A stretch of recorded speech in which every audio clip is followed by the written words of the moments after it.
Here we are, guys, just a bit of fun. I was going through my junk drawer and found the remains of this old motorbike. I used it originally trying to make a gyro stabilised motorbike and failed terribly.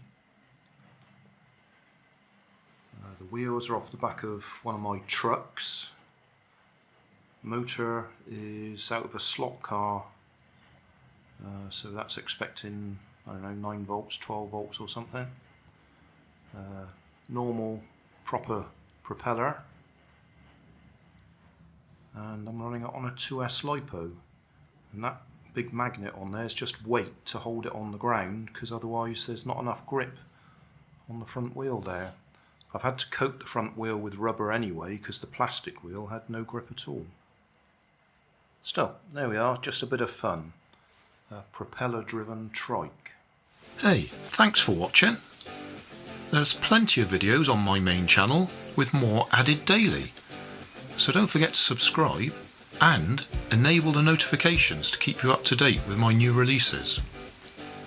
My second channel, Grandad's Other Channel, is where I put the longer videos with more detail. Then there's my Facebook page, and you can follow me on Twitter. You can help keep my channel running by donating $1 on Patreon to buy me coffee. And if you fancy some Grandad merchandise, I have 2 shops, one on Redbubble and the other on Cotton Cart. Finally, you can always find more information in the video description. Thanks again for watching.